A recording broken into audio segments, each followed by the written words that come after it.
Assalamualaikum warahmatullahi taala wabarakatuh. Anda bersama saya Piu Amin dalam satu juz sehari. Alhamdulillah wassalatu wassalam ala Rasulillah wa ala alihi wa sahbihi wa baraka man wala. Qala rabbi shrah li sadri wa yassir li amri wahlul 'uqdatam min lisani yafqahu qawli. Amma ba'du. Apa khabar sidang penonton yang dikasihi Allah?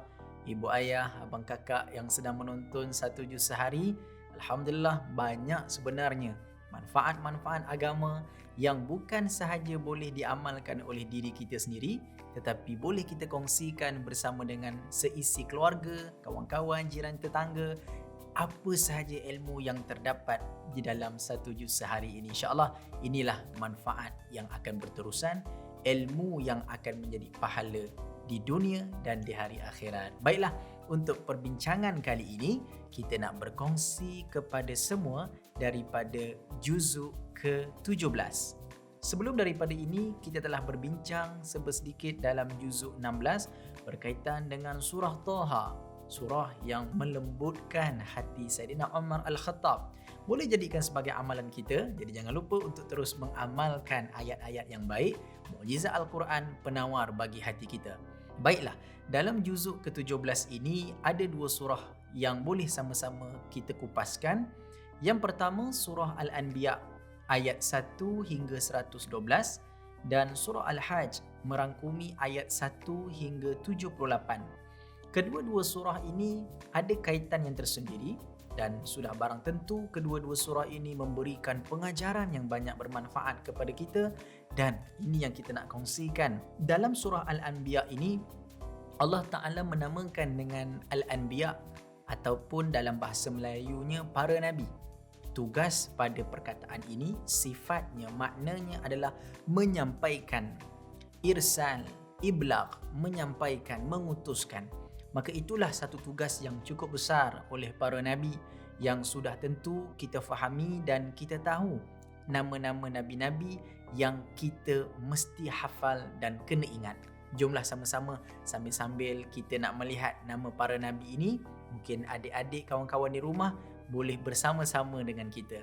Adam, Idris, Nuh, Saleh, Ibrahim, Lut, Ismail, Ishaq, Yaqub, Yusuf, Ayyub, Syu'aib, Musa, Harun, Zulkifli, Daud, Sulaiman, Ilyas, Ilyasa, Yunus, Zakaria, Yahya, Isa, wal akhirul khatimul anbiya, Muhammad al-Mustafa. Dalam surah Al-Anbiya ni banyak sangat perkara-perkara yang Allah Ta'ala kumpulkan.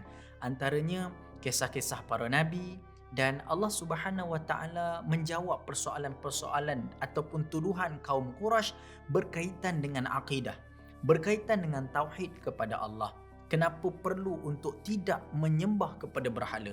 Kenapa hanya bertitik tolak kepada ikatan yang satu, akidah yang satu, akidah ataupun Tuhan yang tunggal? Maka Allah Ta'ala menjawab panjang lebar dalam surah Al-Anbiya. Dan di penghujung surah Al-Anbiya ini juga Allah Subhanahu Wa Ta'ala menceritakan tentang rahmat kenabian yang diberikan kepada kita umat Islam, mengapa kita diutuskan para nabi. Dan saya tahu semua daripada kita mempelajari ilmu tauhid sebagai ilmu fardu ain sejak daripada kita sekolah rendah sehinggalah sampai sekarang kita masih belajar. Ilmu fardu ain di dalamnya ada ilmu tauhid yang di dalam itu menceritakan tentang tugas-tugas kenabian, dan di dalam ilmu tauhid ini juga memberikan kita satu penegasan mengapa penting Nabi itu diutuskan kepada kita. Maka sebab itulah kita tahu Nabi dan Rasul diutuskan bukan sekadar branding sahaja, bukan kerana label sahaja, tetapi kerana mulianya kita ini sebagai anak Adam. Walaqad karramna bani Adam. Allah Ta'ala bersumpah, sesungguhnya kami muliakan anak-anak Adam. Dan dengan kemuliaan tersebut, Nabi diutuskan agar dapat memandu kita, menunjukkan kepada kita mana jalan yang baik, mana jalan yang buruk.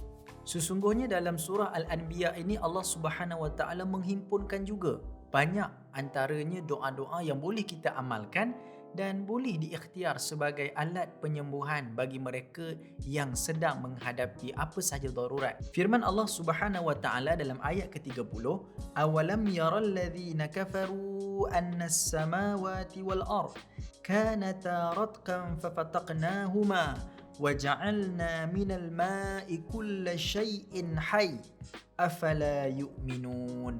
Ayat ini kata Allah dengan mudah untuk kita tafsirkan, dan apakah orang-orang kafir tidak mengetahui bahawa langit dan bumi keduanya dahulu satu menyatu. Kemudian kami pisahkan antara keduanya dan kami jadikan segala sesuatu yang hidup berasal daripada air. Maka mengapa mereka tidak beriman? Sebahagian daripada para ulama mengatakan ayat ini boleh dibacakan sebagai ayat kesembuhan kepada pelbagai penyakit-penyakit yang serius. Antara ataupun untaian yang Allah Ta'ala berikan kepada kita dalam ayat 69, ayat yang selalu kita bacakan apabila kita berdepan dengan satu penyakit, iaitu demam. Doa ketika mana Nabi Ibrahim dicampakkan ke dalam api, kemudian inilah firman Allah Subhanahu wa taala, kata Allah, "Qulna ya naru kuni bardan wa salaman ala Ibrahim." Telah berkata akan kami, wahai api, jadilah engkau sejuk dan selamat ke atas Nabi Ibrahim. Maka daripada ayat ini kita boleh jadikan ia sebagai amalan, dibacakan dan dirawat orang-orang yang ada masalah demam, kalau kita pun ada panas baran. Dan antara yang lain daripada ayat surah Al-Anbiya ini ayat 89. Kata Allah Subhanahu wa taala tentang kisah Nabi Zakaria alaihissalam. Ini pula berkaitan dengan doa apabila seseorang mahu meminta zuriat. Maka sebab itulah kita diminta untuk berdoa dengan doa Nabi Zakaria alaihissalam, iaitu kata Nabi Zakaria, wa Zakaria idh nada rabbuhu rabbi la tadharni fardan wa anta khairul warisin. Ya, bermaksud, dan ingatlah kisah Zakaria.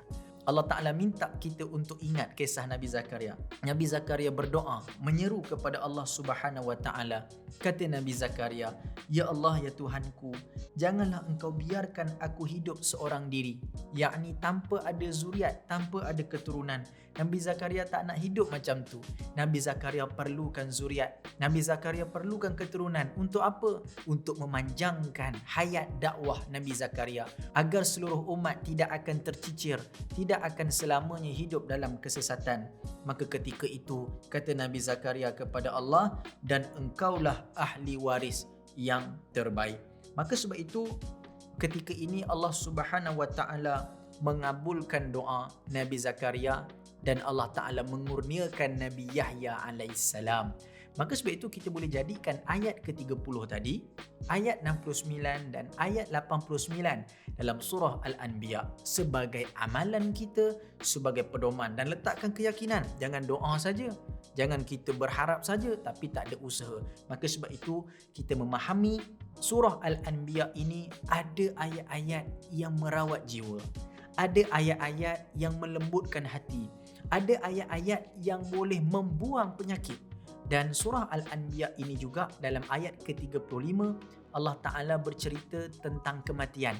Selalu kita dengar kalau orang selepas meninggal dunia, keluarganya akan berada di hadapan rumah, ataupun orang-orang yang alim, Tok Imam, Tok Bilal, dia akan baca ayat ini, kullu nafsin dha'iqatul maut. Setiap yang bernyawa pasti akan mati. Maka sebab itu hari ini kita fahami bahawa Allah Ta'ala nak memberitahu kepada kita setiap nyawa yang ada di atas muka bumi. Bukan kita sekadar yang bernyawa, tumbuh-tumbuhan, binatang, apa sahaja yang duduk dalam alam ini pasti akan menemui hari kematian. Dan Allah Ta'ala menggunakan perkataan dha'iqah. Setiap jiwa-jiwa, nyawa-nyawa dha'iqah akan merasai mati. Sebab itu bila orang sedang nak meninggal dunia, dia akan dihidapi dengan satu penyakit, iaitu sakaratul maut. Sakaratul maut bermaksud mabuknya nak mati. Perasaan mabuk, perasaan haus, perasaan takut, perasaan pelbagai perasaan bercampur baur ketika mana seseorang itu sedang berhadapan dengan hari kematian.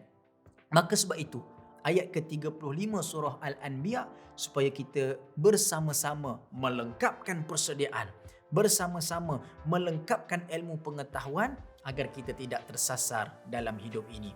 Dan surah Al-Anbiya ini diturunkan di Mekah dan sebahagiannya juga ada diturunkan di Madinah. Tuan-tuan sidang penonton yang dikasihi Allah, dalam juzuk ke-17 ini juga ada surah Al-Hajj yang telah kita sebutkan tadi. Nama surah ini disebutkan dalam ayat ke-27, iaitu perkataan Al-Hajj.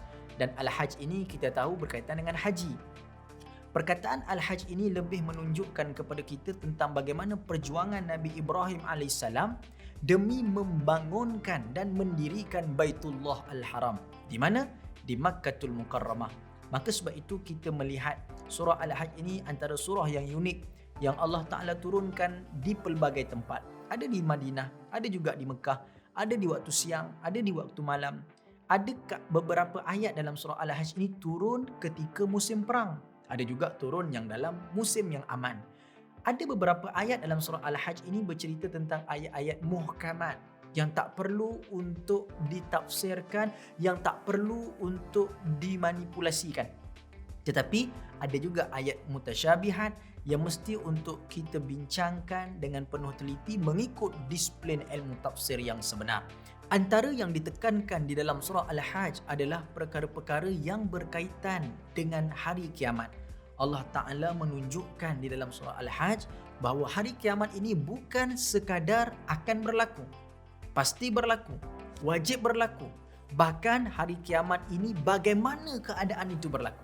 Allah Ta'ala menceritakan tentang takwa, kerana kalau kamu tak ada takwa, kamu akan berdepan dengan hari yang penuh dengan goncangan.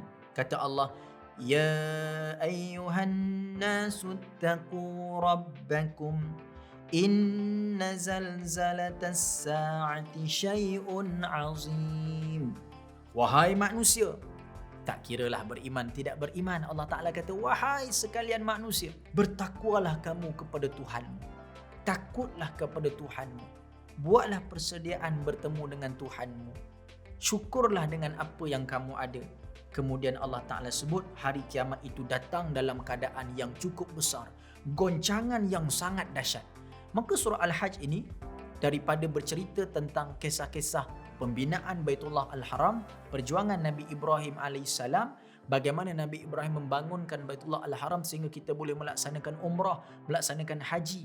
Dan sudah tentu Al-Haji ini adalah daripada rukun Islam yang kelima yang wajib dilakukan dan disempurnakan oleh orang-orang yang mampu. Maka sebab itulah dalam surah Al-Hajj ini juga menceritakan tentang hari kiamat.